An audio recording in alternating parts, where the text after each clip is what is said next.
परम पावन परम आराध्य प्रातः स्मरणीय आचार्य श्री महाश्रमण जी के चरणों में सत सत नमन करते हुए हम आज प्रातः का ये विशेष वेबिनार प्रारंभ कर रहे हैं। त्रिपदी वंदना। वंदे अरहं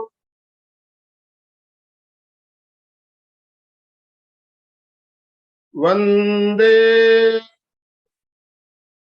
गुरु परम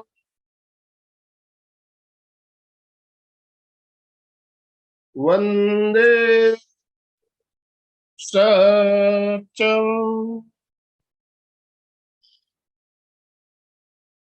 सभी भाई बहनों को जय जिनेन्द्र, सुप्रभात, गुड मॉर्निंग। सभी को गुड मॉर्निंग। ओम अरहम, गुड मॉर्निंग।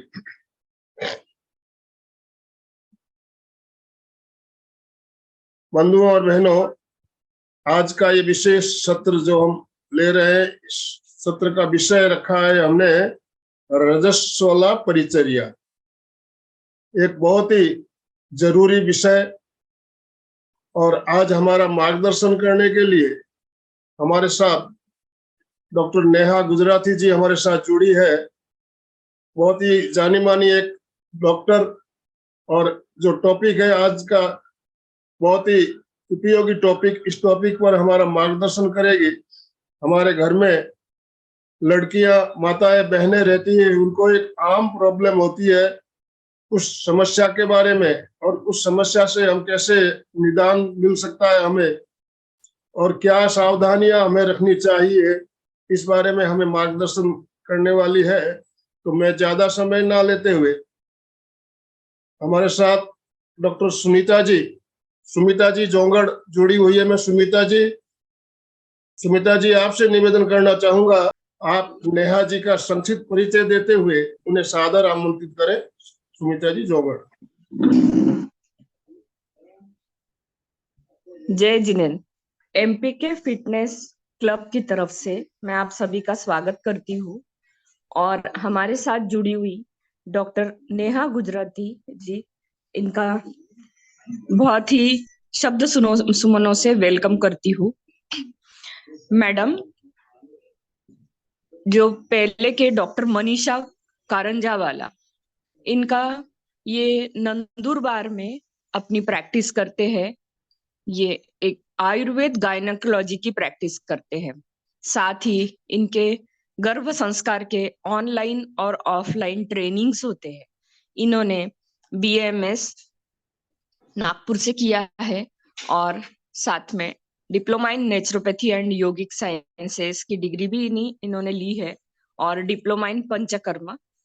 ये इनका जो एकेडमिक करियर है और थ्रू आउट मैडम स्कॉलर रही है, और नंदुरबार में समाज के लिए, बाकी साधर्मिक परिवार के लिए, ये हमेशा आयुर्वेद के प्रचार प्रसार के लिए रोटरी क्लब से जुड़कर अनेक उपक्रम लेती है, और महिलाओं के हेल्थ के लिए, इनके लिए प्रबोधनात्मक ऑनलाइन सेशंस भी लेती है।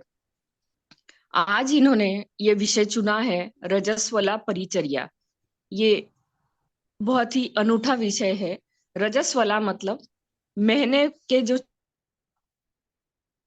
है, जिसमें महिला ने किस तरीके से रहना चाहिए, क्योंकि काफी समाज में इसके बारे में फैक्ट्स और मिथ्स है कि पहले के जमाने में होता था कि पूजा नहीं करना चाहिए, खाना नहीं बनाना चाहिए। आजकल बच्चे घूमते हैं, खेलते हैं, लेडीज भी जॉब करती है, तो इसमें किस तरीके से तालमेल बिठाया जाए, आज नेहा मैम हमको बताने वाली है। इसे मेंस्ट्रुअल हाइजीन, ये इसका एक सिर्फ एक अंग है। रजस्वला परिचर्या तो काफी ब्रॉड स्पेक्ट्रम विषय है, तो आज इन्हीं से हम ये विषय के बारे में सुनेंगे। आप सभी से अनुरोध है कि आप पूरा समय अलर्ट रह के सुनिए, और हम क्वेश्चन आंसर सेशन लेंगे, उसमें भी आप अपना सहभाग दे। धन्यवाद। Welcome ma'am. बहुत बहुत स्वागत है मैडम आपका। मेरे सारे गुरुओं को, माता पिता को और भगवान का आशीर्वाद लेते हुए हम ये सेशन चालू करते हैं। तो आज का जो हमारा विषय है रजस्वला परिचर्या। तो सबसे पहले हम यह समझ लेंगे कि रजस्वला स्त्री किसे कहते हैं। तो रजस्वला स्त्री का अर्थ है कि एक ऐसी लेडी जिसका अभी पीरियड आया हुआ है। रजस्वला यानी जैसे कि हम सभी को पता है कि एक लड़की जब छोटी होती है अप टू 12 इयर्स, उसको हम बाला स्त्री कहते हैं, बाला कहते हैं, जो छोटी होती है। उसके भी बहुत सारे अलग अलग पार्ट है, जैसे कुमारी, गौरी, ऐसे। लेकिन हम समझेंगे कि जिसको पीरियड नहीं आ रहा है, अब तक स्टार्ट नहीं हुआ है, दैट इज बाला। उसके बाद में रजस्वला काल शुरू होता है, जो कि साधारण 13 साल से लेके 45 इयर्स ऑफ एज तक के, किसी को 50 तक के भी यह चल सकता है। और उसके बाद में हम जब मेनोपॉज हो जाता है, जब पीरियड नहीं आता है, तब हम उसको कहते हैं वृद्धास्त्री। तो ये जो रजस्वला का काल है, ये क्यों इम्पोर्टेंट है? क्योंकि अगर हम माने कि एक स्त्री साधारण 3 से 5 दिन अगर उसको ब्लीडिंग होता है, तो साल भर में 12 महीने और हर महीने में 5 दिन, यानी हर साल के 60 डेज। और अगर 20 साल तक यहाँ चक्र चलता रहे तो साधारण समझ लीजिए कि 1200 दिन एक पूरे लाइफ स्पैन में एक स्त्री को ब्लीडिंग होता है। तो यह काल कितना ही इम्पोर्टेंट है, यह इससे हम समझ सकते हैं। तो अब यहाँ जैसे अभी डॉक्टर सुमित्रा ने आप लोगों को बताया कि menstrual hygiene is only part of रजस्वला परिचर्या, लेकिन हमारे आयुर्वेद शास्त्र में इस दौरान क्या करना चाहिए और क्या नहीं करना चाहिए, it means dos and don'ts, यह सारा बहुत डिटेल में वर्णन किया गया है। तो आज हम आयुर्वेद के माध्यम से और जो मॉडर्न साइंस ने कुछ चीजें प्रूव की है, इस दोनों का समन्वय बिठाते हुए आज का टॉपिक स्टार्ट करते हैं। तो सबसे पहले समझना होगा कि यह काल क्यों इम्पोर्टेंट है। तो देखिए, यहाँ एक स्त्री के केवल उसके आरोग्य से संबंधित है इतना ही लिमिटेड नहीं है, बल्कि एक स्त्री जो कि आने वाली पीढ़ी को जन्म देती है, संतान को जन्म देती है। तो अगर स्त्री का आरोग्य अच्छा है तो ही आने वाली संतान, जैसा कि हम सारे लोग चाहते हैं, सुदृढ़ होगी। आज के जमाने में कंपटीशन बढ़ गया है, तो इंटेलिजेंट संतान प्राप्ति के लिए या सुदृढ़ संतान प्राप्ति के लिए भी स्त्री का आरोग्य अच्छा होना जरूरी है। और स्त्री का आरोग्य उसके गर्भाशय और ये मेंस्ट्रुअल रेजिमेन पर ही मेनली डिपेंड करता है।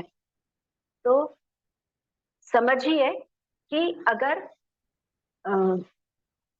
मीनार की स्टार्ट होती है, यानी सबसे पहली बार जब पीरियड आता है, तो हमको पता ही है कि पहले के जमाने में तब एक बहुत बड़ा फंक्शन किया जाता था, सारी लेडीज को इनवाइट किया जाता था। जैसे आजकल हम लोग बेबी शावर को समझ सकते हैं कि सारी लेडीज वहां पे इनवाइट की जाती है, वैसे ही मीनारकी का भी एक बहुत बड़ा फंक्शन होता था। तो ये क्यों किया जाता था मीनारकी का फंक्शन? कि उस लड़की को यहाँ शिक्षा दी जाए, उसको यह समझाया जाए कि आज से तुम, अगर किसी पुरुष के साथ में संबंध होता है तो संतान उत्पत्ति के लिए तुम सक्षम हो। तो उसको वहां पर जो स्त्रियां आती थी उसको वहां सब समझाती थी, और उसको शर्म न आए इस चीज से कि अभी मैं अछूत हूँ। उसके लिए पूजा अर्चना या उसके लिए बहुत बड़ा एक फंक्शन किया जाता था, जिससे उसको यहाँ भी ध्यान में रहता था कि कब मेरा मीनारकी हुआ था या कब यहाँ स्टेज मेरे लाइफ में आई थी। तो उसके बाद में अभी जैसे हम देखते हैं कि बच्चियां स्कूल कॉलेज में पढ़ती है, तो उनसे बहुत सारी चीजें ऐसी होती है जो पीरियड्स के दौरान भी उनकी वैसे ही चालू रहती है। तो हम समझेंगे कि मेंस्ट्रुअल हाइजीन ही नहीं सब कुछ है, बल्कि क्या करना चाहिए। तो देखिए, हम आहार और विहार, जैसे ये रजस्वला परिचर्या है, इसको हम दो चीज में डिवाइड कर सकते हैं, एक है आहार, दूसरा है विहार। तो पहले हम आहार से चीजों को समझेंगे कि इस दौरान, रजस्वला काल के दौरान स्त्री को या लड़की को कैसा आहार रखना चाहिए। तो सबसे पहले यह समझना होगा कि जब रज शरीर से बाहर जा रहा है, इसका मतलब है कि शरीर से हीट बाहर जा रही है।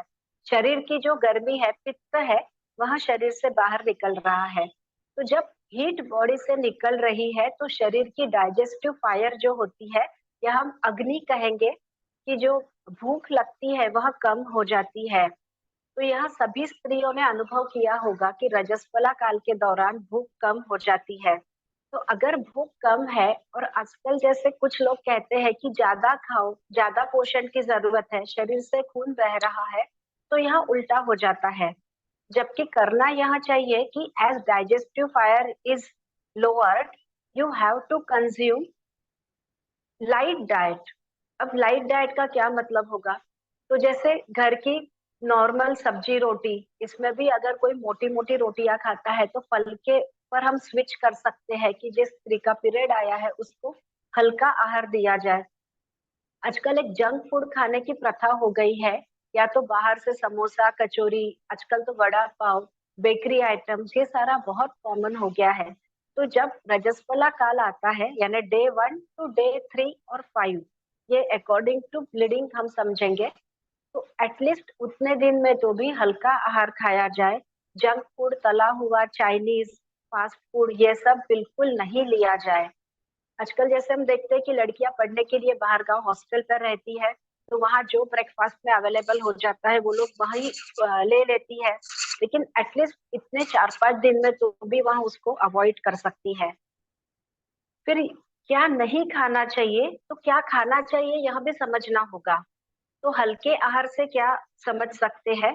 तो जो लोग बाहर रहती है, हॉस्टल पे रहती है, तो तब वहाँ नॉर्मल गाय का दूध ले सकती है।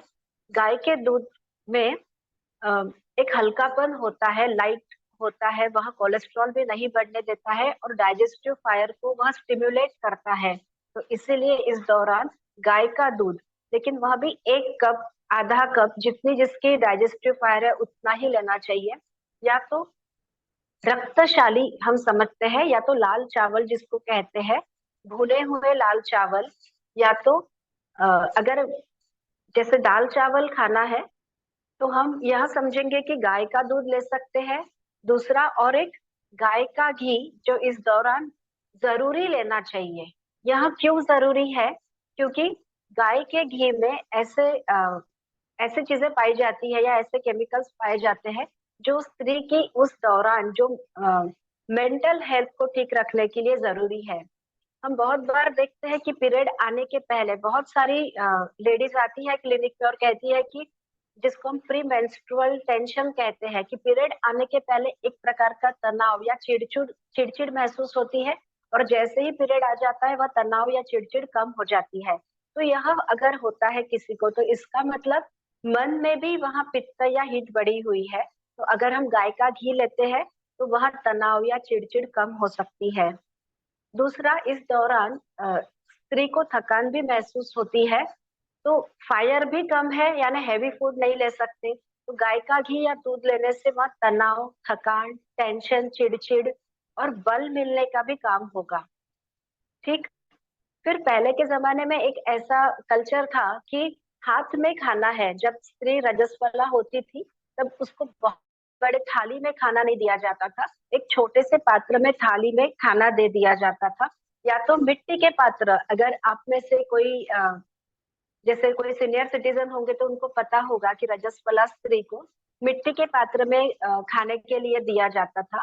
तो ये क्यों? क्योंकि मिट्टी अल्कलाइन होती है, क्षार धर्म की होती है।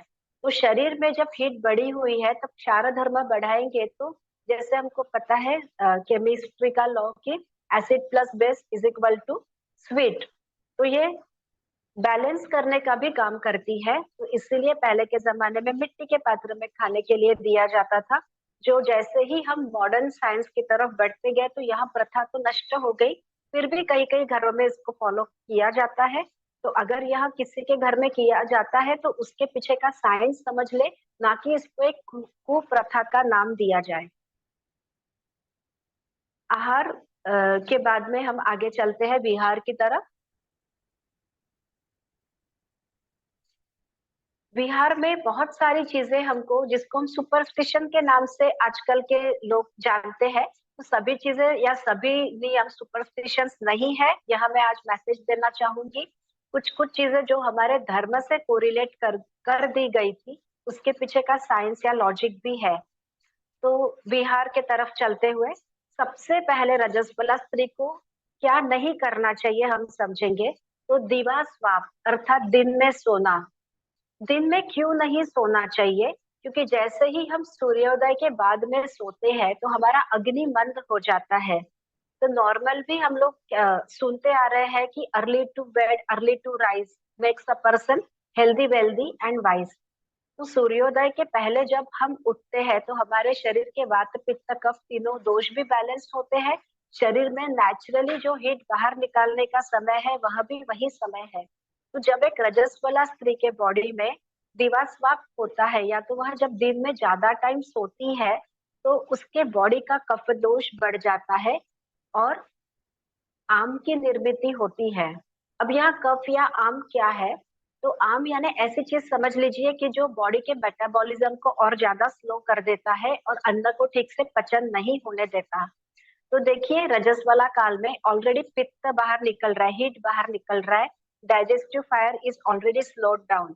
उसमें भी अगर दिवा स्वाप कर लिया तो कफ और आम की और वृद्धि हो जाएगी और फिर स्त्री को कौन सी बीमारियां हो जाएगी? तो अन्न का पचन ठीक से नहीं होना। फिर अगर अन्न का पचन नहीं हो रहा है तो उसको हमेशा वीकनेस लगा रहना। महीने भर वह कंप्लेंट करती कि मैं खाना ठीक से खाती हूँ लेकिन मुझे वीकनेस फील होता है। तो यह वीकनेस क्यों फील होता है? क्योंकि रजस्वला काल में आप लोगों ने दिवा स्वाप लिया था। आगे चलते हैं। अंजन। अंजन को भी शास्त्र में निषिद्ध माना है। तो आजकल अंजन जैसे हम कहेंगे आईब्रो पेंसिल या बहुत सारा मेकअप करने का एक फैशन हो चला है। तो अगर रजस्वला काल में जब हम यहाँ करते हैं तो शास्त्र में इसको निषिद्ध कहा है क्योंकि अंजन करने से या आंखों में काजल पेंसिल घुमाने से आंखों से पानी आता है और वह पित्त दोष को और कम करता है अर्थात बॉडी की हीट को और ज्यादा कम कर देता है। तो हमको अंजन नहीं करना है, यह समझना होगा। फिर स्नान के बारे में बहुत सारी भ्रांतियां है, करना चाहिए नहीं करना चाहिए। आजकल की सारी लड़कियों को यह लगता है कि अगर हम स्नान करेंगे तो हम बहुत ज्यादा क्लीन रह पाएंगे और मॉडर्न साइंस भी यही कहता है कि स्नान नहीं करना है, यह एकदम गलत है। लेकिन एज एन आयुर्वेदिक प्रैक्टिशनर और इस मंच से मैं यह संदेश भी देना चाहूंगी कि स्नान हमको नहीं करना है ड्यूरिंग रजस्वला काल। अब स्नान नहीं करेंगे तो क्या बॉडी में से स्मेल नहीं आएगा? ऐसा वैसा बहुत सारे सवाल आ जाएंगे बाद में। तो देखिए स्नान क्यों करना है? क्योंकि शरीर की शुद्धि होनी चाहिए। तो शरीर की शुद्धि करते वक्त हमको यहाँ ध्यान में रखना है कि हमको नॉर्मल जैसे हम हैंड वॉश करना या लेग वॉश करना यहाँ कर सकते हैं, प्राइवेट पार्ट्स को क्लीनिंग कर सकते हैं। लेकिन जब हम हमारे पूरे बॉडी पे पानी डालते हैं तब हमारे बॉडी में जो हमारे बैकबोन में चक्र स्थित है, हमारे शरीर के जो 7 चक्र है वह उसके ऊपर अलग असर होता है। दूसरा, स्नान करने से वैसोकॉन्स्ट्रिक्शन होता है। यानी क्या कि हमारी जो नसें है या वेन्स है वह कॉन्स्ट्रिक्ट हो जाती है। तो जबकि बॉडी को नसों को ओपन करके ब्लीडिंग बाहर निकालना है और स्नान करने से शरीर ठंडा होकर वैसोकॉन्स्ट्रिक्शन हो जाएगा तो ब्लीडिंग बाहर ठीक से नहीं निकल पाएगा। और फिर आजकल हम देखते हैं कि फाइब्रॉइड, छोटी छोटी सिस्ट आ जाना, गांठें शरीर में निर्माण होते रहना।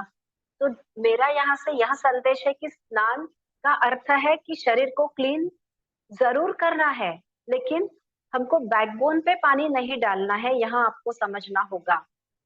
क्लीनलीनेस इज डिफरेंट एंड स्नान इज डिफरेंट। तो यह मैसेज आप लोग ठीक से ग्रहण कर लीजिए। और अगर क्वेश्चन आंसर के सेशन भी आप बाद में होने वाला है, किसी को यहाँ पे डाउट हो तो आप लोग लास्ट में भी मुझसे आपकी शंका का हम लोग समाधान कर पाएंगे। फिर आगे, अनुलेप नहीं करना है, अभ्यंग नहीं करना है। अर्थात अभ्यंग अर्थात शरीर पर तेल लगाना। तो आयुर्वेद के अनुसार सभी लोगों को अभ्यंगम आचरेत नित्यम यानी रोज रोज शरीर में तेल लगाना ही चाहिए जिससे कि हमारी बॉडी की जो आउटर लेयर है जिसको हम स्किन कहते हैं वह दृढ़ होती है, मजबूत होती है। लेकिन जब रजस्वला काल चल रहा है तब हम अभ्यंग नहीं करेंगे। क्यों? क्योंकि वहां पे एक लेयर बन जाएगी स्किन के ऊपर और तेल लगाने से हीट भी कम होती है बॉडी की, तो जो निषिद्ध कहा गया है।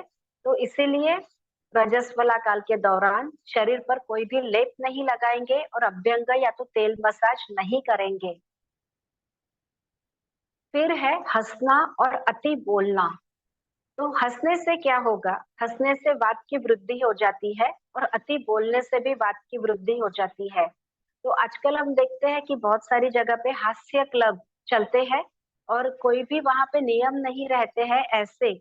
तो अगर हास्य क्लब से कोई संबंधित लोग हैं तो एटलीस्ट रजस्वला काल के दौरान आपको यह नहीं करना चाहिए। अति बोलना, तो आजकल टीचर्स होती है जिनको दिन भर बोलना पड़ता है, या ऐसे कोई जॉब जिसमें बार बार ज्यादा समय बोलना है, तो रजस्वला काल के दौरान हमको थोड़ा यहाँ ध्यान में रखना होगा कि शरीर में एक्स्ट्रा वात की वृद्धि न हो जाए, क्योंकि यहाँ आपके हर महीने का रेजिमेंट रहने वाला है। तो इस दौरान आप लोग बच्चों को कोई जैसे पेपर लेना या उनको राइटिंग वर्क दे देना, इस प्रकार का भी कुछ उस समय के दौरान रख सकती है। फिर प्रधावन यानी दौड़ना और व्यायाम। तो ये तो आज मुझे बहुत ही ज्यादा एक्सप्लेन करने की इच्छा है कि व्यायाम हमको नहीं करना चाहिए ड्यूरिंग मेंस्ट्रुएशन। तो आजकल बहुत सारी जैसे कि एथलीट्स होते हैं, स्पोर्ट्स पर्सनालिटीज होती है जिनको रोज प्रैक्टिस के लिए जाना ही पड़ता है। कभी कभी उसी दौरान जबकि मेंस्ट्रुएशन चल रहा है तभी कोई कंपटीशन या मैचेस आ जाती है। तो देखिए, अगर ऐसा आता है तो अगर मैच है तो आपको जाना पड़ेगा, लेकिन अगर नॉर्मल प्रैक्टिस है तो for those 3 days you can stop that practice and you can narrate this message to your coach also. देखिए, फॉरेन में अभी चल रहा है, कुछ कुछ कंट्रीज में भी यह हो गया है कि during menstruation that working lady will have leaves for 3 days। लेकिन हमारे भारत में जबकि पहले से चलते आ रहा है परंपरा के अनुसार कि 3 दिन के लिए स्त्रियों को छुट्टी मिलनी चाहिए, तो हमारे देश में यह हो नहीं पा रहा है। तो जो स्पोर्ट्स पर्सनालिटीज है वह भी जान ले, और जो बच्चियां स्कूल जाती है उनको भी 3 दिन के लिए ज्यादा हलन चलन जिस गेम में होती है वैसे गेम ना करे तो ही यहाँ अच्छा होगा। यहाँ हम ऐसे भी समझ सकते हैं कि जैसे मेंस्ट्रुएशन मीन्स ओपन वुंड है वहां पे। अब ओपन वुंड है, जैसे अगर हमको हाथ पे कहीं चोट आई है, हमको पैरों में अगर चोट आई है, हमारा घुटना छिल गया है, तो हम बच्चों को भी कहते हैं तुम्हारे घुटने पे चोट आई है, अब 2-3 दिन खेलने मत जाओ। हाथ पे कहीं चोट लग गई, हम कहेंगे अरे हाथ से ज्यादा काम मत करो। लेकिन जब स्त्री को शरीर के अंदर में वुंड आई है तो शी नीड्स रेस्ट, उसको वहां रेस्ट भी मिलना चाहिए। आयुर्वेद में ऐसा कहा गया है कि रजस्वला स्त्री को एक व्रणित व्यक्ति की तरह लेना चाहिए। उसी प्रकार एक शोधन जिस तक कर रहे हैं, जैसे पंचकर्म के माध्यम से जब शोधन करते हैं तो शोधन के बाद में भी बहुत सारे नियम डॉक्टर्स बताते हैं कि शोधन के दौरान आपको लाइट आहार लेना चाहिए। तो वही सारे नियम रजस्वला स्त्री को भी फॉलो जरूर करने चाहिए। अति व्यायाम से क्या होता है, जैसे समझ लीजिए कि हाथी को सिंह नष्ट कर सकता है। जैसे एक बहुत बड़ा हाथी है और सामने एक सिंह है, तो व्यायाम को एक इस प्रकार समझेंगे कि अगर एक बहुत बड़ा हाथी है और उसको भी सिंह नष्ट कर सकता है, उसी प्रकार अगर कोई स्त्री बहुत सुदृढ़ भी है, स्वस्थ भी है, लेकिन अगर वह अति व्यायाम करती है तो उसको भी वह ज्यादा व्यायाम नष्ट कर सकता है। आगे एक बहुत इंपॉर्टेंट बात फिजिकल रिलेशन की, कि मेंस्ट्रुएशन के दौरान फिजिकल रिलेशन नहीं रखना चाहिए। अब फिजिकल रिलेशन रखने से क्या होगा कि वहां पे जर्म्स लग सकते हैं और उस स्त्री को ज्यादा ब्लीडिंग हो सकता है, तो यह भी समझना होगा। आगे ज्वेलरी न पहनने का एक विधान किया गया है कि ज्वेलरी नहीं पहनना चाहिए जो स्त्री मेंस्ट्रुअल अभी जिसका पीरियड चालू है। तो ज्वेलरी से क्या संबंध है? तो जब ज्वेलरी या अगर हम बहुत अच्छे से रेडी होते हैं तो वह सेक्सुअल अट्रैक्शन का एक विषय हो सकता है। तो ड्यूरिंग मेंस्ट्रुएशन ज्यादा रेडी होना या ज्वेलरी पहनना इसीलिए शास्त्र में और हमारे हिंदू धर्म में भी निषिद्ध किया गया है। तो इन सारी चीजों के पीछे का साइंस या लॉजिक अगर समझते हैं तो हम उसको कुप्रथा नहीं मानेंगे, और अगर ऐसे ही हम उसको टैबू करके छोड़ देंगे तो वह हमारे ही शरीर के लिए कहीं ना कहीं हानिकारक हो रहा है। अब आजकल बहुत सारे लोग सिंगल फैमिली में रहते हैं, न्यूक्लियर फैमिली में रहते हैं, तो जहाँ उनको पहले जॉइंट फैमिली में इन सारी चीजों के लिए उनको एक गाइडेंस मिलता था, लेकिन आजकल घर में ना ही कोई सास ना ही कोई ऐसे बड़े बुजुर्ग स्त्रियां घर में है कि जो उन लड़कियों को या उन मदर्स को गाइड कर सके। तो आजकल जो नई बच्चियां जिनको अभी मीनार स्टार्ट हुई है, तो मदर को ही कुछ पता नहीं है, तो वहां उन आगे की जनरेशन को कैसे गाइड कर पाएगी। तो इसीलिए सारी मदर्स को यहाँ वीडियो जरूर देखना चाहिए कि हम आगे की जनरेशन को क्या समझाएं और कैसे मैसेज दें कि वह उनके हेल्थ के लिए क्या जरूरी है और क्या नहीं है। अब यहाँ सब फॉलो, जैसे कि पहले हम देखते थे कि 3 दिन के लिए स्त्री को पूरा आराम करने दिया जाता था, तो उससे स्त्री को जो शरीर को पूरे महीने भर काम करते करते एक प्रकार का थकावट आ जाती थी, वहां उस 3 दिन के रेस्ट के दौरान उनकी वह थकावट भी दूर हो जाती थी। इसीलिए पहले की स्त्रियां बहुत सारी संतानों को जन्म देकर भी वहां फिट दिखाई देती थी, जबकि आज की स्त्री 1 या 2 लेबर्स में ही थक जाती है। हम देखते हैं कि 1 या 2 ही डिलीवरी में स्त्री की एकदम हेल्थ डाउन हो जाना, वीकनेस फील होना, या तो और भी इवन छोटी जो बच्चियां जिनकी अभी शादी भी नहीं हुई है, पीरियड के बाद में वहां बहुत ज्यादा थक जाती है, क्योंकि उनकी डेली रूटीन में कोई भी चेंज नहीं करते हैं हम लोग।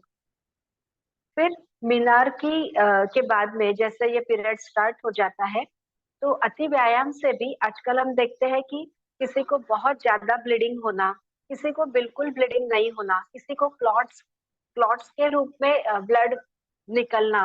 तो यहाँ सब भी समस्या बहुत कॉमन हो गई है। तो अगर हम रजस्वला परिचर्या का ऐसे स्त्रियों को पालन करवाते हैं, तो यहाँ तकलीफ कहीं ना कहीं हम कम करवा सकते हैं।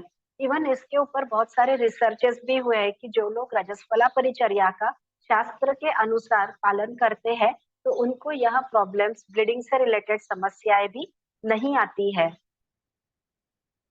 फिर रजस्वला अवस्था के दौरान बहुत सारी स्त्रियां पेन फील करती है, यानी जिसको हम टेक्निकल भाषा में कृच्छार्तव ऐसा कहते हैं, या क्रैम्प्स ड्यूरिंग पीरियड्स। तो ये क्रैम्प्स आते हैं तो लड़कियां क्या करती है कि एक तो पेन किलर या एनाल्जेसिक्स ले लेती है। तो एक बार वहाँ गायनिक को कंसल्ट करेगी, डॉक्टर ने लिख दिया कि जब भी पीरियड आएगा पेन होता है तो यह एक टैबलेट ले लो। तो डॉक्टर ने तो एक बार लिख दिया, लेकिन अगर हर बार ही इतना क्रैम्प्स आ रहा है, तो इसको यहाँ समझेंगे कि हर महीने में 3 टैबलेट्स से 5 टैबलेट भी अगर कोई लड़की लेती है, तो एनाल्जेसिक्स के क्या साइड इफेक्ट है, बहुत ज्यादा, कि वह किडनी पर भी असर करता है। तो ऐसा नहीं करना चाहिए, यह समझना होगा कि better option is to go for rest. और अगर रेस्ट करने से भी काम नहीं चल रहा है, तो अगर आपके आसपास में कोई आयुर्वेदिक प्रैक्टिशनर है जो कि आयुर्वेद गायनेकोलॉजी की प्रैक्टिस करते हैं, तो आप उनसे मिल करके आपकी समस्या का हल पा सकते हैं।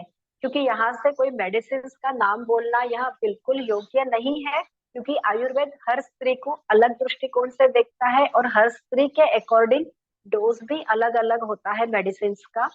तो हमको पेन अगर हो रहा है या कष्टार्पव हो रहा है, तो डॉक्टर से मिलके कंसल्ट करके मेडिसिन लेना होगा। अभी डॉक्टर, आयुर्वेदिक डॉक्टर और मॉडर्न जो गायनेकोलॉजिस्ट हम समझते हैं, उनमें क्या डिफरेंस है। तो अगर मॉडर्न डॉक्टर के पास जाते हैं आप पेन लेकर, तो वहाँ पेन किलर्स लिख के दे देंगे। लेकिन अगर आयुर्वेदिक प्रैक्टिशनर के पास आप जाते हैं, तो वहाँ आपके रूट कॉज को चेंज करेंगे। तो अगर 3 महीने तक अगर आपको कोई आयुर्वेदिक डॉक्टर बोलता है, लेडी हो सकती है डॉक्टर, जेंट्स भी हो सकता है, तो अगर आप किसी आयुर्वेदिक प्रैक्टिशनर के पास जाते हैं, तो मेंसेस का जो रूट कॉज है, रस और रक्त धातु, वहां से करेक्शन स्टार्ट करके हम ये हमेशा जो होने वाला पेन है उसको करेक्ट कर सकते हैं। अब पीरियड के दौरान और क्या समस्याएं आती है, तो बहुत बार एग्जाम आ जाती है जब पीरियड है, जैसे 10th की एग्जाम, 12th की एग्जाम, या तो बहुत बार कोई ऐसी चीजें जैसे कुछ पूजा पाठ आ जाना। अब हर साल महालक्ष्मी आएगी, गणपति आएगी, दिवाली आएगी, दशहरा आएगा, और बहुत बार यहाँ होता है कि उसी दौरान स्त्रियां, स्पेशली जो घर की बहू होती है, उसके ऊपर बहुत सारी रिस्पॉन्सिबिलिटी होती है, और मेंस्ट्रुअल साइकिल भी तभी अगर चल रहा है जबकि पूजा पाठ वाले दिन है। तो वहाँ हर महीने में, अब ये 4 महीने चलेंगे जब पूजा पाठ के दिन ज्यादा रहेंगे, और उन्हीं 4 महीनों में पूजा पाठ के दौरान अगर पीरियड आ गया है, तो ये पीरियड की गोलियां खाकर पोस्टपोन करने की टैबलेट्स ले लेकर अपने पीरियड पोस्टपोन करती रहती है और उसका साइड इफेक्ट उनकी बॉडी पर होता है। तो यह नहीं करना चाहिए। अगर मेंसेस भगवान ने दिए हैं तो उसको हमको पोस्टपोन नहीं करना है। आप भले ही पूजा नहीं करेंगे, लेकिन घर के कोई और लोग वहाँ जिम्मेदारी संभाल सकते हैं और जब आपका पीरियड जब ओवर हो जाएगा तब आप वहाँ उसको कंप्लीट कर सकते हैं। लेकिन हर साल ऐसे पूजा पाठ के दौरान आपको यह टैबलेट्स पोस्टपोन करने की टैबलेट नहीं लेना चाहिए। एक और बात, मंदिर जाना हमारे शास्त्र में निषिद्ध कहा गया है ड्यूरिंग मेंस्ट्रुएशन। तो क्या यह सही है या क्या गलत? अभी एक शबरीमाला मंदिर में बहुत सारी लेडीज ने यह किया कि during menstruation we can go into temple. तो देखिए हमारे जो पुराने मंदिर जो बने हुए हैं वहाँ बहुत ज्यादा हाई एनर्जी के स्पॉट्स है। तो अभी मॉडर्न साइंस कुछ एक्सपेरिमेंट करते हैं तो पता चलता है कि जब हमारे पीरियड आते हैं तब हमारे 7 चक्रों में से नीचे के 2 चक्र अर्थात मूलाधार चक्र और मणिपुर चक्र वहाँ एक्टिवेट हो जाते हैं, ज्यादा एक्टिव रहते हैं। और जब हम किसी मंदिर में जाते हैं तो जो वहाँ हाई एनर्जी का सोर्स है तब हमारे ऊपर के 2 चक्र अर्थात आज्ञा चक्र और सहस्त्रार चक्र वहाँ एक्टिवेट होते हैं। तो जब नीचे के चक्र ज्यादा एक्टिवेट है तब हमारी लो एनर्जी हो गई है और जब हम हाई एनर्जी के सोर्स की जगह पे जाएंगे तब हमारे ऊपर के 2 चक्र एक्टिवेट हो जाएंगे, नीचे के 2 चक्र कम एक्टिवेट हो जाएंगे तो ब्लीडिंग कम हो जाएगी, वहां ब्लीडिंग स्टोर हो जाएगा। फिर वहां पे बार बार ऐसा करेंगे तो वहां पर कुछ क्लॉट्स या तो सिस्ट लाइक डिफॉर्मिटीज होना स्टार्ट हो जाएगा। इसीलिए शास्त्र में डिक्लेयर कर दिया है कि आपको मंदिर में नहीं जाना है। तो यह साइंस से रिलेटेड है, इसको हम सुपरस्टिशन नहीं समझेंगे। बात रही पूजा पाठ की, तो पूजा के दौरान भी ऐसे बहुत सारे मंत्र चैंटिंग किए जाते हैं जो हाई एनर्जी के सोर्सेस होते हैं। तो इसीलिए मंत्र चैंटिंग करना या मंत्र का पाठ करना भी ड्यूरिंग मेंस्ट्रुएशन निषिद्ध किया गया है। तो हमको इसको फॉलो करना चाहिए, अर्थात मंत्रों को नहीं उच्चारण करना चाहिए। अब ये सब हमारे आयुर्वेद में वर्णित है, लेकिन मॉडर्न साइंस इसको क्यों नहीं मानता है? क्योंकि उसके ऊपर साइंस ने प्रूव नहीं किया है। अर्थात मॉडर्न टेक्निक से जब हम प्रूव करेंगे तब हम उसको मानेंगे। लेकिन अगर शास्त्र को अगर हमने कहीं ना कहीं धर्म से जोड़ा दिया है तो हम उसको अंधश्रद्धा मानते हैं। तो देखिए, एक ऐसी बात समझ लीजिए कि पुराने जमाने में स्त्री को उस दौरान ऐसा कह दिया गया था कि वह अछूत है या उस स्त्री को अगर हम छुएंगे तो हमको कुछ बीमारी हो जाएगी। तो यह क्यों कहा गया था? क्योंकि अगर हम ऐसा कहेंगे कि यू नीड रेस्ट, अगर हम स्त्री को ऐसा कहेंगे कि तुमको आराम की जरूरत है, तो ऐसा तो कभी हो नहीं सकता था कि उसको आराम की जरूरत है तो उसको आराम करने दिया जाए। ऐसा तो कभी घरों में करने नहीं दिया जा सकता था।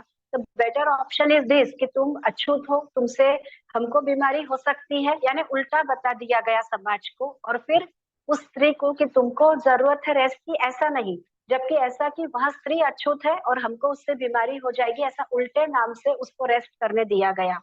तो अगर हम यह समझ ले कि दैट गर्ल और दैट लेडी नीड्स रेस्ट और हम उसको रेस्ट करने देंगे, तो ऐसा करने दे सकते थे क्या कोई? नहीं। इसीलिए उल्टे नाम से उसको हम हमारे अध्यात्म से या हमारे कल्चर से उसको जोड़ दिया गया। तो आज भी स्त्री को रेस्ट की जरूरत है, लेकिन हम उसको साइंटिफिक वे से समझेंगे तो हम उसको करने दे सकते हैं वह चीज। अब इन सारी चीजों का हमारे संतान की उत्पत्ति के ऊपर कैसे असर होता है? तो अगर स्त्री की हेल्थ अच्छी है तो ही वह एक स्वस्थ संतान को जन्म दे सकती है। तो इसीलिए रजस्वला काल के दौरान स्त्री नीड्स रेस्ट, यह समझना होगा। अब आगे चलते हैं मेंस्ट्रुअल हाइजीन की तरफ कि इस दौरान क्या चीजें करनी चाहिए। तो मेंस्ट्रुअल हाइजीन का ये मतलब होता है कि बार बार हैंड वॉश करना है उस दौरान। दूसरा, अगर जैसे पुराने जमाने में लेडीज को कपड़ा वगैरह यूज करने के लिए दिया जाता था, तो उसका भी अगर प्रॉपर क्लीनिंग करते हैं तो ठीक, अगर उसको सनलाइट में सुखाने के लिए जगह है तो ठीक, अदरवाइज आज के जमाने में जैसे कप्स का यूज होता है तो वह भी आप कर सकते हो। लेकिन कप्स के लिए यह समझना होगा कि वह अनमैरिड गर्ल्स के लिए योग्य नहीं है, वह मैरिड वुमन के लिए है।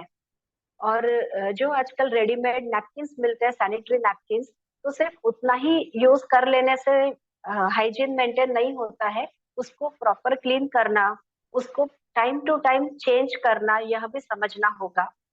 दूसरा, सैनिटरी नैपकिन्स के ऊपर बहुत सारा केमिकल्स होता है, तो किसी किसी लेडीज को उससे रैश भी आ जाती है। तो अगर नैपकिन से रैश आती है तो वह योग्य क्वालिटी का होना, यह भी समझना होगा। किसी भी लो क्वालिटी का नैपकिन यूज करके आप लोग ये मेंस्ट्रुअल हाइजीन मेंटेन नहीं कर सकते, बल्कि वहां पे और ज्यादा इन्फेक्शन या फंगल इन्फेक्शन भी डेवलप हो सकता है। तो sanitary napkin should be of good quality.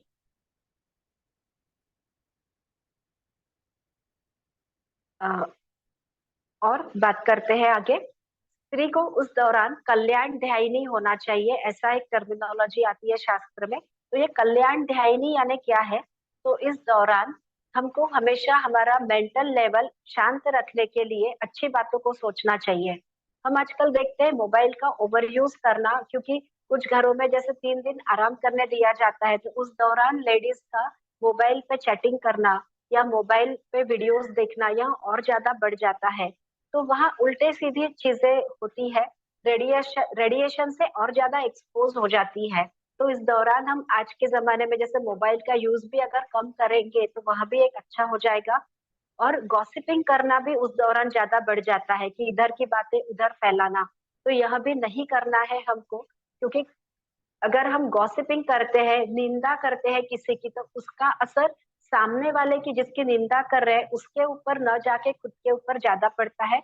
हम उसी बारे में ज्यादा सोचते हैं। तो अच्छा यह होगा कि आप अच्छी बातें सोचे, उस दौरान अच्छी चीजें पढ़े।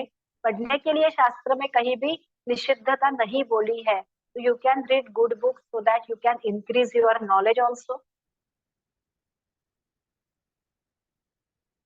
आई थिंक मैंने सारी बातें कवर कर ली है रजस्वला परिचर्या की। तो अगर किसी को कोई प्रॉब्लम है, मतलब किसी को कोई सवाल जवाब है, तो हम इसको स्टार्ट कर सकते हैं। जी, अभी सभी भाई बहनों से निवेदन है, कृपया अपने वीडियो ऑन कर लेंगे, जिनको भी कुछ जिज्ञासा हो, पूछना हो। नेहा जी, एक बात मैं पूछना चाहूंगा आपसे। अभी जो एलोपैथी दवाइयां जो चलती है, उसमें कुछ दवाइयां हैं हमें रेगुलर लेनी होती है। किसी को जैसे बीपी की टेबलेट है या खून पतला करने की टेबलेट, ये तो रोज लेनी होती है। तो पीरियड्स के दौरान इन दवाइयों को लेना चाहिए या बंद कर देना चाहिए? जी नहीं, लेना चाहिए दवाइयों को। लेकिन अभी खून पतला करने की जो दवाई की आपने बात की, वह बहुत अच्छा सवाल है। जैसे किसी स्त्री को बहुत ज्यादा ब्लीडिंग हो रही है और उस दौरान अगर वह ये इकोस्प्रिन लाइक टैबलेट भी लेती है तो और ज्यादा उसका ब्लीडिंग टेंडेंसी बढ़ जाएगा। तो अगर ऐसा किसी स्त्री को है तो वह सोच समझ के लेना होगा। उस दौरान फिर आपको आपके डॉक्टर से कंसल्ट करना होगा। दूसरा एक बात, खून पतला करने की दवा साधारणतः जिस स्त्री का मेंस्ट्रुअल ब्लीडिंग चलते रहता है, मेंस्ट्रुअल ब्लीडिंग चलते रहता है जिन लोगों का, तो साधारण उस दौरान यह समस्या आती ही नहीं है कि उनको वहाँ टैबलेट लेने की जरूरत पड़े। तो ये भी एक बात है। फिर भी जैसे कोई हार्ट पेशेंट है जिनको ये जरूरी है टैबलेट लेना, और अगर ब्लीडिंग टेंडेंसी बहुत ज्यादा है, मेट्रोरेजिया जिसको हम कहते हैं, तो वह उस दौरान बंद करना पड़ेगा, नहीं तो ब्लीडिंग ज्यादा बढ़ जाएगी। जी, तो अभी आप में से जिनको भी कोई जिज्ञासा हो, आप हैंड राइज कर सकते हो। आपको अनम्यूट ऑप्शन दिया जाएगा, आपका हैंड राइज ऑप्शन आप यूज कर सकते हो। संगीता जी जॉन ने हैंड राइज किया है। संगीता जी, मैं आपको अनम्यूट ऑप्शन दे रहा हूँ, आप अपने आप को अनम्यूट कर पाएंगे अभी। यस। जय श्री कृष्णा मैम, मुझे ये पूछना था, आपने कहा तो लड़कियों को कैप्स यूज नहीं करनी चाहिए, उसका कोई साइंटिफिक रीजन या उनका हेल्थ पे उस पे असर पड़ेगा? इसके लिए मैं आमंत्रित करना चाहूंगी डॉक्टर सुमिता जी, जो इस लेक्चर की होस्ट भी है। इस बारे में वह बहुत डिटेल में इस कप कप कहते हैं, हम कैप नहीं कहते, कप को किस तरह यूज करना है इसका बहुत डिटेल में जानकारी डॉक्टर सुमिता जी रखती है, जो मेरी काफी सीनियर भी है। तो डॉक्टर सुमिता, क्या आप इस बारे में थोड़ा सा मार्गदर्शन करेंगी? हाँ जी, हाँ हाँ, जवर मैम, यस आजकल मैम। ना लड़कियां भी कप्स यूज करने लग गई है, पर अपना जो इंडियन लॉ एंड ऑर्डर है वो उसको अलाउ नहीं करता है। और 25 साल के ऊपर फिर हम लड़कियों को उतना रोक नहीं पाते हैं, पर जो बच्चे होते हैं हमारे 12th तक बोलिए 21 ईयर्स तक, तो हमको उनको कप्स देना ही नहीं है। और जो लड़कियां बोलती है कि हम कप्स यूज करते हैं, एक्चुअली उनको ठीक से प्रोसीजर पता नहीं होती है। बहुत बार उनका कप आधा बाहर ही रहता है और वो उस तरीके से यूज कर लेती है, और वो कंफर्ट, उनको लगता है वो कंफर्ट फील है, पर एक्चुअली जिस तरीके से कप इंसर्ट करना चाहिए उस तरीके से ठीक से होता नहीं है। क्या आप यूज करते हैं मेंस्ट्रुअल कप? यस मैम, मैं यूज करती हूँ। जी हाँ। और उसको मैम वो हम क्या उसको खाली गर्म पानी से धो के यूज कर सकते हैं मैम? जी हाँ, बिल्कुल, उसको ज्यादा प्रोसेसिंग नहीं करना होता है। ओके। गर्म पानी भी नहीं, आप मतलब सर ये नहाते कितने समय साल तक एक कप यूज कर सकते हैं हम? एक एक कप का है ना, कोई 3 साल तक भी 5 साल तक भी यूज करता है। आपको सिर्फ वो देखना है कि वो कहीं फटा नहीं है, उसकी इलास्टिसिटी कम ज्यादा नहीं हुई है, वही आपको तो उसमें देखना है। ओके ऐसा मैम। कुछ नहीं है, अगर आप ठीक से इस्तेमाल मैम कर रहे ये हैं तो आप लड़कियों को काफी महीनों पेन्स तक हर यूज कर बार सकते होता है, ये क्या कारण से? उन लोग को टैबलेट्स हैं। जब ये मजबूरी में लेना ही पड़ता है। वो क्या नहीं, क्या करे तो पेन्स कम हो? आप ना जिनको बेटी को आपको जो तकलीफ होगी, तो आप अपने आसपास में कोई आयुर्वेद डॉक्टर होगा, उसके पास में जाके पीरियड के 3 दिन पहले, अगर उसको डेट्स पता है ठीक से कि अब मेरे पीरियड्स आएंगे, तो उसके तीन यस चार मैम। दिन पहले जाके उनसे मात्रा बस्ती का ट्रीटमेंट करवाइए। और मात्रा अगर बस्ती, ओके। हाँ, इरेगुलर पीरियड्स अगर है और पता नहीं है, तो योग बस्ती का पंचकर्म करवा ले। और 3 महीने ओके। अगर मात्रा बस्ती का कोर्स कर लेते हैं, तो लगभग 70% लोगों के डिस्मेनोरिया ये प्रॉब्लम्स चला जाता है। अगर कोई बीमारी है सोनोग्राफी में निकलती है, तो उसका इलाज अलग से करना पड़ता है। साथ में हमको सूर्य नमस्कार का मेरे डिपार्टमेंट में रिसर्च हुआ है। डॉक्टर नाहिद करके थे, उन्होंने 3 महीने हॉस्टल में जाके जिन लड़कियों का पेट दर्द होता है पीरियड्स के दौरान, उनको सूर्य नमस्कार करवाए, तो उनका सिर्फ 12 सूर्य नमस्कार रोज करने से उनका पेट दर्द भी चला गया। Thank you ma'am, nice information. यहाँ पे मैं क्लियर कर दूं, सूर्य नमस्कार ड्यूरिंग मेंस्ट्रुएशन नहीं करना है। नहीं तो जी हाँ। यहाँ ये मेन है। हमको व्यायाम या सूर्य नमस्कार या कोई भी योगासन जब तक ब्लीडिंग चलता है एटलीस्ट 3 days to 5 days हमको नहीं करना है। जी 5 days होने के बाद में ही करना है, यहाँ समझ लीजिए। और मैडम ने ये जो बस्ती का ट्रीटमेंट कहा, इसके बहुत बहुत यानी ये हजारों साल से आयुर्वेद शास्त्र में वर्णित है, तो ये जरूर करवाना चाहिए, क्योंकि हर महीने में पेन किलर खाना ये कोई उसका हल नहीं हो सकता है। और एक बात, जैसे आज तक के जिन्होंने बहुत सारी टैबलेट्स ले ली है, तो उनको भी यहाँ लगता होगा कि अभी तक तो ये हो गया, तो अभी मैं आगे इसका कैसे समाधान पाया जाए। तो अभी भी यानी जहां से पता चला वहां से ही कि बस्ती की ट्रीटमेंट हर लेडी के लिए आवश्यक है। तो अगर हर साल ये जो बारिश का सीजन होता है, उस दौरान वात दोष सबसे ज्यादा इम्बैलेंस है, तो वात दोष की ट्रीटमेंट ही बस्ती है। तो बस्ती का अगर एक 7 days का कोर्स हर स्त्री अगर हर साल में एक बार लेती है, तो कोई समस्या ही नहीं आएगी। या तो हम देखते हैं कि जैसे 40 के बाद में हैवी ब्लीडिंग होना, फिर बाद में गर्भाशय निकाल देना, ये सारी बहुत आम समस्याएं होती जा रही है। तो इससे बचने के लिए भी आप लोग बस्ती का लेकिन आयुर्वेद के अच्छे जानकार होने चाहिए, उनके पास ही जाके करवाना है। अभी एक बात और, हाँ कुछ सवाल है? अभी किसी का हैंड राइज तो है नहीं, आप कंटिन्यू कीजिए। एक सवाल यहाँ पे मुझे दिखा था, क्या रोज बाल धोने हैं क्या, शिरा स्नान रोज करना है क्या, ऐसा एक सवाल मुझे पहले दिखा था। तो ये जो है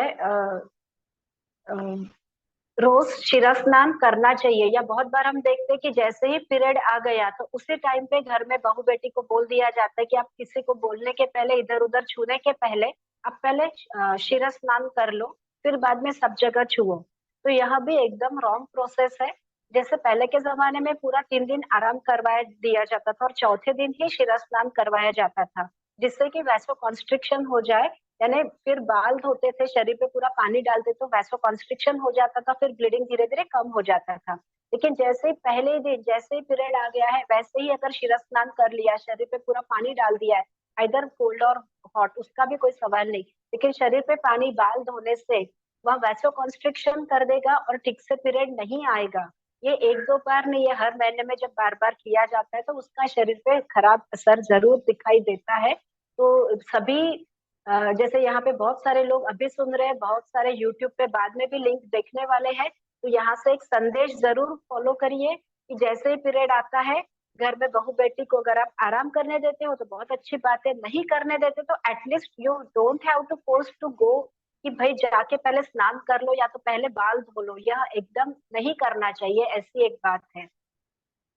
यहाँ सबसे निग्लेक्टेड बात आज का जो हमारा टॉपिक है ना, जैसे हम बहुत बार ऐसी बातें करते हैं क्या खाना चाहिए, रूटीन में भी डेली रूटीन की भी बातें करते हैं, कौन सी चीजें कब करनी चाहिए, सारे लोग यहाँ बात करते हैं, लेकिन रजस्वला परिचर्या इतना ज्यादा निग्लेक्टेड टॉपिक है कि आज शायद बहुत कम लोग भी ज्वाइन हुए हैं, क्योंकि यह टॉपिक के बारे में बात करना भी हमारे सोसाइटी को अच्छा नहीं लगता है। लेकिन जबकि यहाँ सबसे ज्यादा स्त्रियों से रिलेटेड टॉपिक है और इसी के ऊपर स्त्रियों की सारी सुदृढ़ता या स्वस्थता डिपेंड करती है। आजकल हम अच्छा दिखने के लिए बहुत सारे कॉस्मेटिक्स का यूज करते हैं, लेकिन अंदर से अगर स्त्री स्वस्थ नहीं है तो क्या वह अच्छी दिख सकती है क्या सिर्फ ऊपरी मेकअप से? तो यहाँ मैसेज स्त्रियों को ही समझना होगा।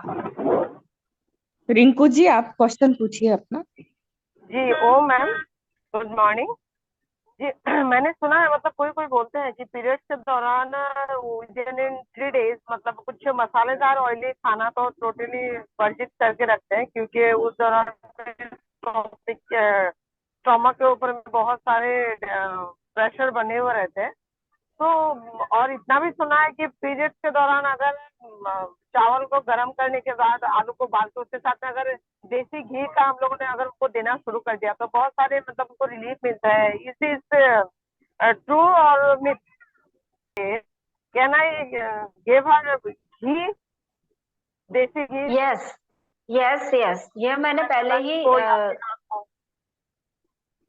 लेक्चर में मैंने पहले ही क्लियर कर दिया था कि ड्यूरिंग मेंस्ट्रुअल साइकिल या जब पीरियड चल रहा है तब घी जरूर देना चाहिए। देसी गाय का घी घर में हो सबसे अच्छा है। अगर घर में घर का बना हुआ देसी गाय का घी नहीं है तो घर में अगर भैंस का दूध आता है, बफेलो मिल्क का भी अगर घी घर में बना हुआ है तो वह जरूर देना चाहिए। दूसरा, जंक फूड फास्ट फूड यह 100% नहीं देना चाहिए बच्चियों को, क्योंकि आज की ही बेटी कल की मदर बनने वाली है। तो अगर शरीर बच्चे का शरीर ही स्वस्थ नहीं है तो कल उसको फिर इनफर्टिलिटी के प्रॉब्लम्स क्यों बढ़ रहे हैं? उसका एक रीजन यही है कि मदर्स को ही पता नहीं है कि बच्चियों के साथ किस प्रकार का आहार विहार या कैसी उनकी चर्या होनी चाहिए, कैसी उनकी लाइफस्टाइल होनी चाहिए।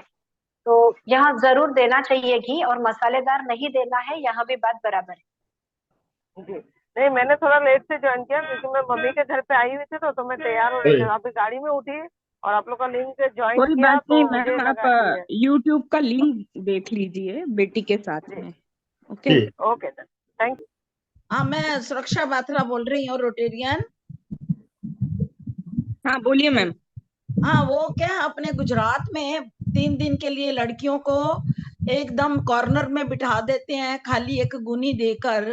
क्या उसमें बच्चों के अंदर डिप्रेशन नहीं आता है या सारे घर वालों को पता चल जाता है? ये क्या सिस्टम है? देखिए, ये एक ऐसा सिस्टम है कि 3 दिन उस लड़की को रेस्ट की बहुत ज्यादा जरूरत होती है, चाहे वह बेटी हो, बच्ची हो छोटी, या तो एक मैरिड वुमन हो। तो अगर उसको हम इस तरीके से अलग छोटी गोमटी भी क्यों देते हैं, वो जो एक एक ऐसा चीज दिया जाता है जिसको हम गोमटी बोलते हैं, कोई लोग उसको दर्भ का आसन कहते हैं, तो उसके पीछे भी एक साइंस है कि वो जो दर्भ का आसन होता है ना, वो एक्स्ट्रा रेडिएशन को एब्जॉर्ब कर लेता है। तो वहां भी एक अच्छी प्रैक्टिस थी, लेकिन आजकल तो दर्भ का आसन मिलता नहीं है। पहले तो बेड यानी जो रजस्वला स्त्री थी उसके लिए एक स्पेशल बेड या गद्दी कहेंगे वह बनाया जाता था, जो दर्भ का ही होता था। तो वह उसके पीछे का साइंस ये है कि वह एक्स्ट्रा रेडिएशन को एब्जॉर्ब करता है, एक्स्ट्रा जो जर्म्स लगते हैं उसको भी एब्जॉर्ब करता है। लेकिन बात रही कि जो बच्ची को डिप्रेशन जैसा महसूस होना, या सबको पता चल गया कि मेरा पीरियड आ गया, तो मैं तो यह मैसेज देना चाहती हूँ कि यह हमारे स्त्री जीवन का एक अपरिहार्य भाग है, जिसको हमने खुशी खुशी एक्सेप्ट करना चाहिए। और यहाँ उस मदर की रिस्पॉन्सिबिलिटी है कि बच्ची को यहाँ समझाया जाए कि तुमको यहाँ स्पेशल केयर दिया जा रहा है। जैसे कोरोना में भी एक बात था कि कोरोना में जो पेशेंट जो होते थे उनको हम 15 दिन के लिए अलग करते थे कि उनसे हमको बीमारी ना हो इस प्रकार। लेकिन अभी उल्टा है कि 3 दिन अगर हम उस बच्चे को या लड़की को आराम करने के लिए देते हैं, तो ऐसा नहीं है कि उससे हमको इन्फेक्शन होगा, बल्कि हमारा इन्फेक्शन उस बच्चे को ना हो, इसके लिए she should be more protected. उसके पीछे का साइंस ये है। तो बच्चियों के मन से वहां भाव निकालना यह मदर की ड्यूटी है कि तुमको यहाँ स्पेशल दिया जा रहा है कि तुमको अभी काम नहीं करना है, यू नीड रेस्ट। जैसे किसी को वुंड हो गया है हाथ में पैर में, मैं थोड़ी देर पहले भी यहाँ बात बताई थी, रिपीट करती हूँ कि अगर किसी को व्रण हो गया है तो हम उसको ज्यादा हिलने डुलने नहीं देते कि अरे तुमको लग गई है चोट, यू नीड रेस्ट। सेम उसी प्रकार व्रणित की चिकित्सा हम इस प्रकार की करते हैं, यह हमारे कल्चर में ही डाल दिया है। मैडम, पर वो जब भी कोई हाथ लग जाए किसी बर्तन को, तो जो घर की बड़ी लेडीज होती है पूरे बर्तन धोने लग जाती हैं, घर में पानी करने लग जाती हैं, जल छिड़कने लग जाती हैं, तो क्या बेचारी बच्ची एक किसी नहीं रसोई में जाके सुरक्षा पानी भी जी, नहीं ले सकती? सुरक्षा जी, दैट इज रॉन्ग। अभी है ना, बहुत अच्छा आप पूछ रहे हैं। अभी भी कुछ परिवारों में ऐसा होता है। ये इस तरीके से बिहेव नहीं करना चाहिए। हमको हाँ कहीं जी। ना कहीं अपने आप को लिमिट करना चाहिए। ये हम समझ सकते हैं कि जो अपना यूट्रस का अंदर का लेयर है उसको जख्म हो गई है, तो हमने उसको जो भी उसका प्रोसेस है, चलना है तो थोड़ा स्पीड कम करना चाहिए, या फिर कोई एक्सरसाइज है वो नहीं करना चाहिए। पर कोई हाथ वाथ नहीं लगाने से कुछ नहीं होता है, इससे ऐसा कुछ नहीं है। सिर्फ इतना ही है कि घर में पहले अलग तरीके से माहौल होता था, अब तो इसलिए अपने भाइयों को, उनके पापा लोग को, सबको पता होना चाहिए कि ये सब कुछ बेटी के साथ हो रहा है, तो वो उनके साथ अपना बिहेवियर चेंज कर दे। ये सब कुछ भी नहीं होता है तभी भी बच्चे 3-3 दिन तक अपने रूम में ही रहते हैं, चुप चुप रहते हैं, तो वैसे ही हाँ उनका साइकोलॉजिकली वो थोड़े डिस्टर्ब रहते हैं। भले उनको हाँ, और अकेले रखो या मंदिर फिर नहीं जाना, पूजा नहीं करनी, ये सब देखिए इतना ऑर्थोडॉक्स हो गया है देखिए कि जो मैडम, बड़ी बच्चियां हैं जी उन दिनों में। सुरक्षा मैडम, मंदिर और हम्म, पूजा की बात ऐसी है कि भाव पूजा भी होती है। अगर जिसको पूजा करना है तो वो अपने मन में भी सारी पूजा कर सकते हैं। अगर कस्टम में है मंदिर का तो उतना अवॉइड कर लेना चाहिए। और बच्चों को अगर इतना ही पूजा करना है तो वो अपने मन से भी भगवान को याद करके बैठे बैठे भी अपनी पूजा कहीं भी कर सकते हैं। तो मंदिर अगर नहीं जाना चाहते बाकी लोग, तो हमको उनका रिस्पेक्ट करना चाहिए। मैम, क्या रसोई बना सकते हैं, उनका हाथ का बना भोजन भी कर सकते हैं, उससे कोई इश्यू नहीं है? नहीं, उससे कोई भी इशू नहीं है मैम। हाँ कौन जी, सी पानी? यहाँ मेरा एक क्वेश्चन था। यहाँ मुझे एक बोलना है रसोई के बारे में कि जब कोई स्त्री रजस्वला होती है, तो जहाँ पे आजकल हमारा गैस का ओटा रखता है, मतलब जो हमारा किचन का प्लेटफॉर्म होता है, वह उसी लेवल पे होता है जहाँ हमारा यूट्रस या गर्भाशय है। तो वो जो गैस की फ्लेम हीट वह हमारे बॉडी को और ज्यादा हीट बढ़ाती है। तो अगर वह निषिद्ध नहीं है, मतलब इसका ये समझिए कि उसके हाथ के खाने से आपको कोई तकलीफ नहीं होने वाली, बाकी लोगों को कुछ तकलीफ नहीं होने वाली। तकलीफ जो है उस लेडी को होने वाली है, क्योंकि उसके बॉडी को वहां पे हीट ज्यादा मिल रही है जहाँ पे वहाँ गर्भाशय है। यहाँ बात समझनी होगी कि कुछ चीजों को ऐसे बता दिया गया है कि उसके हाथ का खाने से पाप लग जाएगा, हमको कुछ हो जाएगा, ऐसा नहीं है। जबकि उसके केयर के लिए वहां बोल दिया था। तो ये चीजें आप समझ लीजिए कि अगर आप कोई सिंगल फैमिली है जहाँ कोई करने वाला नहीं है, तो उस स्त्री को रसोई बनानी ही पड़ेगी और सबको उसके हाथ का खाना पड़ेगा। लेकिन अगर कोई जॉइंट फैमिली है जहाँ कोई करने वाला है, तो अगर 3 दिन उसको आराम दे दिया जाए कि ठीक है 3 दिन तुमको आराम की जरूरत है, तो यहाँ एक चेंज समझ लीजिए आप। मतलब गलत कहाँ पे हो रहा है और सही क्या है। जय जिनेन्द्र। नेहा जी, मुझे ये पूछना था कि सही पीरियड का साइकिल कितने दिनों का होना चाहिए, कितने से कितने दिनों के ड्यूरिंग, जो बिल्कुल उसमें स्वस्थ लेडी का है वो। देखिए नॉर्मल साइकिल, हम आइडियल साइकिल जिसको कहेंगे 28 डेज का होगा, 28 दिन का। लेकिन 3 दिन, 2-3 दिन पहले आना या 2-3 दिन बाद तक के होना, यानी समझिए कि सपोज किसी का 25 डेज का साइकिल है और किसी का 32 डेज का है, तो ये इतना चल सकता है। लेकिन 1.5-1.5 महीना पीरियड नहीं आना, 6-6 महीना बाद में आना, या तो हर 20 दिन में पीरियड आ जाना, ये दोनों चीजें गलत है। साधारणतः 25 दिन के बाद में पीरियड आता है तो that is normal. Ideal is 28 days up to 32 days, you can say it's normal. और कब तक की ब्लीडिंग होना चाहिए, हाँ एक बात और बता दूं, बहुत सारी मदर्स को यह बच्चियों के साथ में बात करने में भी शर्म आती है, लेकिन आपको आपकी बच्चियों को यह सब चीजें जबकि वह 10 साल की है तभी समझा देना चाहिए, क्योंकि बहुत बार स्कूल में कभी उनको पीरियड आ जाता है, उनको पता नहीं होता है कि क्या हो गया मेरे साथ। भले ही सोशल मीडिया पे या फ्रेंड से कितना भी जाने, लेकिन मदर का अपनी बेटी के साथ इस बारे में जब चर्चा होती है तो शी मतलब उसको अच्छा अटैचमेंट फील होता है अपनी मदर के साथ कि मैं सब कुछ शेयर करूं अपनी मदर से। तो आप सारी मदर्स को भी 10 साल की जब बच्ची होती है उसको समझाना चाहिए, और बच्चियों को यह भी एक्सप्लेन करना चाहिए कि आइडियल पीरियड तुम्हारा कि तुमको कितना दिन ब्लीडिंग होना चाहिए। तो साधारण 3 दिन, 3 दिन से लेके 7 दिन तक के ब्लीडिंग नॉर्मल है। अगर 7 दिन से ज्यादा हो रहा है तो एबनॉर्मल है। 3 दिन से कम भी होता है, दैट इज ऑल्सो एबनॉर्मल। फिर क्लॉट्स जाते हैं बड़े बड़े तो वहां भी एबनॉर्मल है। नॉर्मल जो ब्लीडिंग होता है मेंस्ट्रुअल का, वह रेड कलर का होना चाहिए, उसमें गांठें नहीं होनी चाहिए, फ्रेश ब्लड ऐसे दिखना चाहिए। बहुत काला काला या स्मेल वाला ब्लड है तो आपको आयुर्वेदिक में अच्छी ट्रीटमेंट मिल जाएगी, वहां आपको करनी चाहिए। आसपास के आयुर्वेदिक डॉक्टर से कंसल्ट करना चाहिए। क्लॉट्स नहीं आफ्टर जाने चाहिए, यह समझ लीजिए। मैम आफ्टर 50 इरेगुलर तो होता ही है ना, 1.5 महीने से 2 महीने से, वो सही है क्या?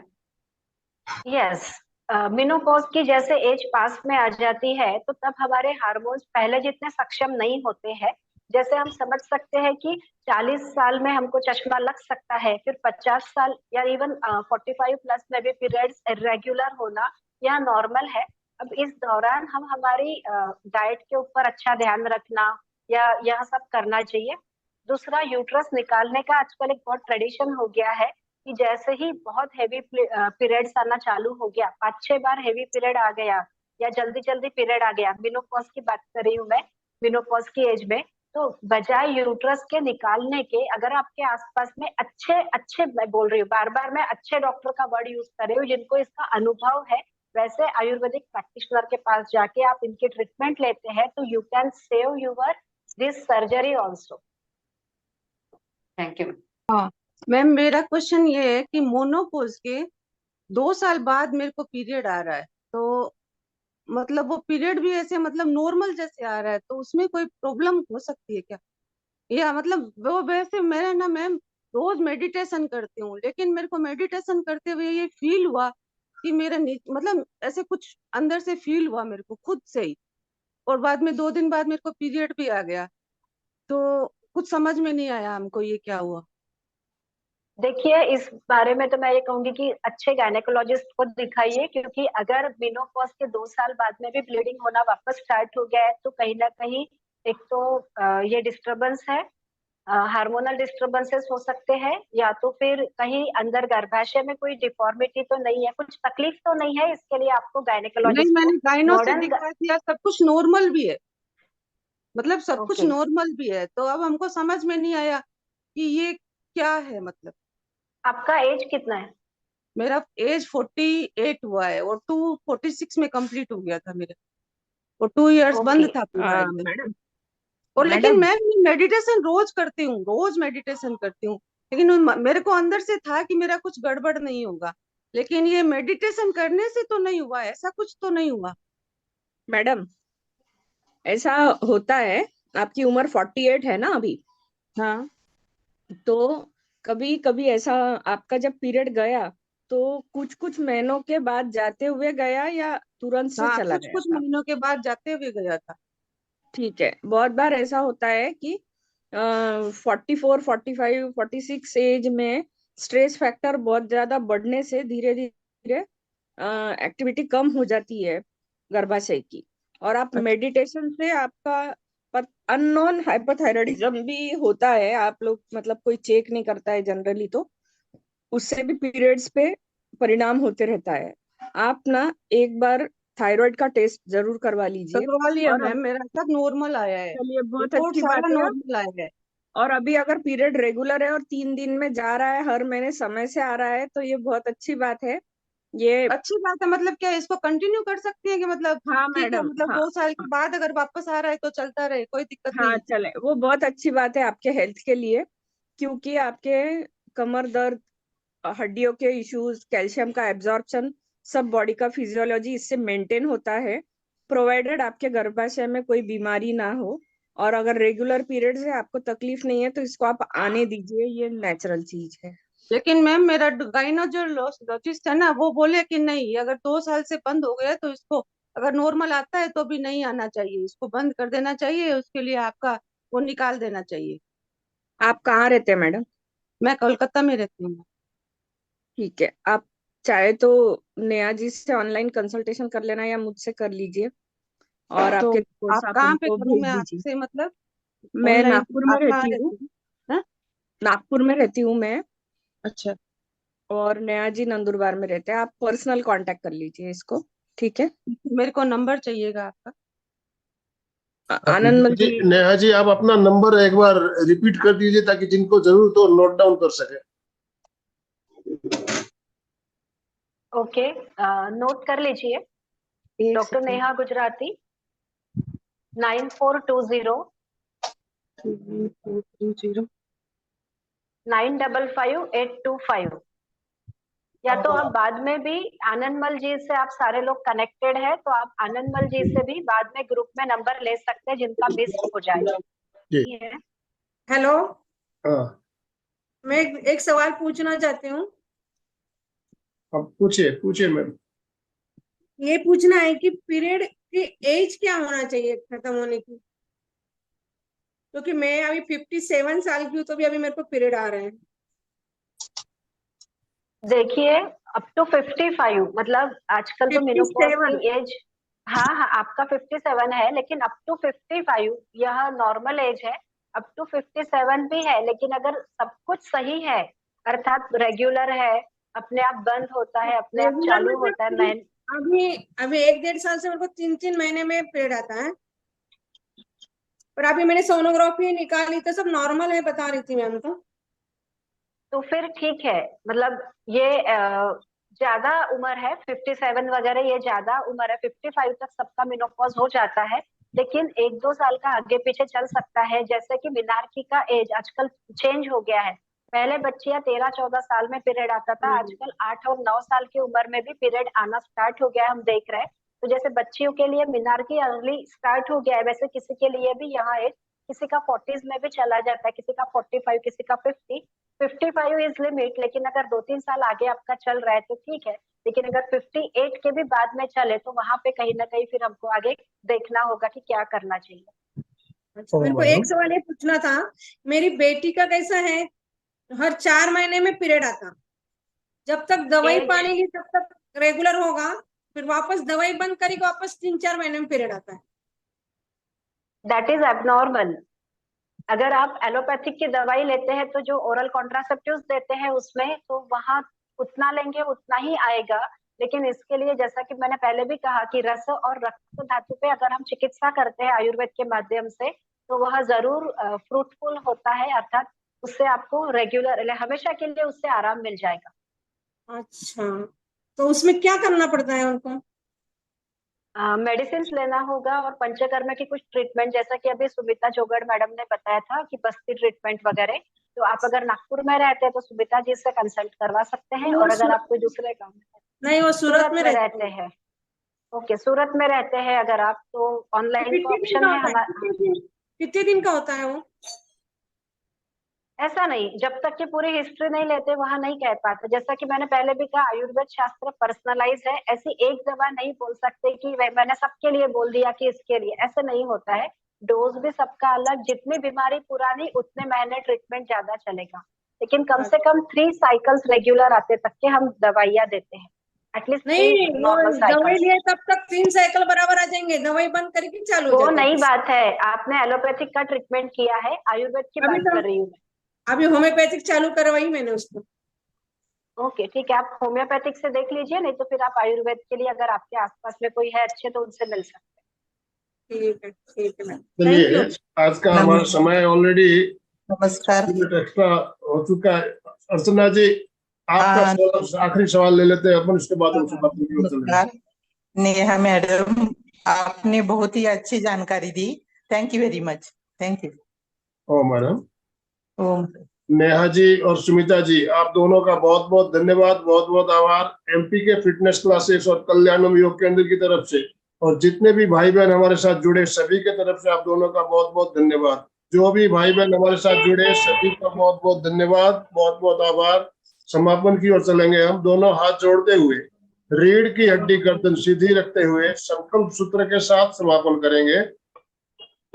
मैं चैतन्यमय हूँ, मैं आनंदमय हूँ, मैं शक्तिमय हूँ, मेरे भीतर अनंत चैतन्य का, अनंत आनंद का, अनंत शक्ति का सागर लहरा रहा है। इसका साक्षात्कार करना ही मेरे जीवन का परम लक्ष्य है।